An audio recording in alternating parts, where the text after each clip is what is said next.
सोने का निसाब उसी वक्त मोतबर होगा 7.5 तोला सोना हो, यानी सिर्फ़ और सिर्फ अगर सोना मौजूद है, सोने के अलावा ना चांदी है, ना कोई कैश है, ना माल तिजारत है और कोई भी चीज़ नहीं किसी किस्म की, तो ऐसी सूरत में सोना अगर 7.5 तोले से कम हो तो उस पर ज़कात वाजिब नहीं होगी। और अगर मिसाल के तौर से 3 तोला गोल्ड आपके पास मौजूद है और एक अदद अंगूठी है चांदी की,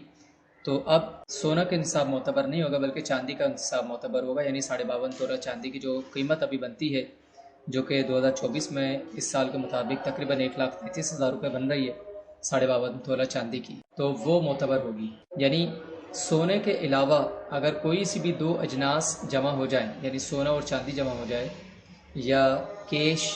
और सोना, या कैश और चांदी, या माल तिजारत और कैश, सोना, चांदी, माल तिजारत और कैश, इन चारों में से कोई सी भी एक से ज़ायद अजनास अगर जमा हो जाती हैं, यानी दो चीज़ें कोई सी भी अपने पास मौजूद हैं, तो फिर चांदी का निसाब मोतबर होता है। और अगर सिर्फ़ और सिर्फ गोल्ड मौजूद है, इसके अलावा कोई भी इजाफी चीज़ मौजूद नहीं है, तो ऐसी सूरत में सिर्फ सिर्फ गोल्ड का जो निसाब है वो 7.5 तोला सोना है। औरत के ऊपर अमूमन घर के अखराजात वाजिब नहीं होते हैं, ज़रूरी नहीं होते, तो अगर उस औरत के पास 20,000 रुपये की रकम उसकी अपनी जमा की हुई मौजूद थी, जो कि उसने ऐसे ही किसी मुश्किल वक्त के लिए रखी है, या अपनी शौक है उसने जमा किए हैं पैसे 20,000 रुपये,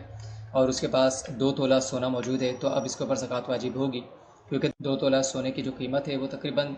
52.5 तोला चांदी से ज़ायद ही बनती है। तो अब वो इसके ऊपर ज़कात अदा करेगी लड़की, चाहे तो खुद अदा करे, और अगर इसका शौहर इसकी रजामंदी से अदा कर देता है तो फिर वो उसकी मर्ज़ी,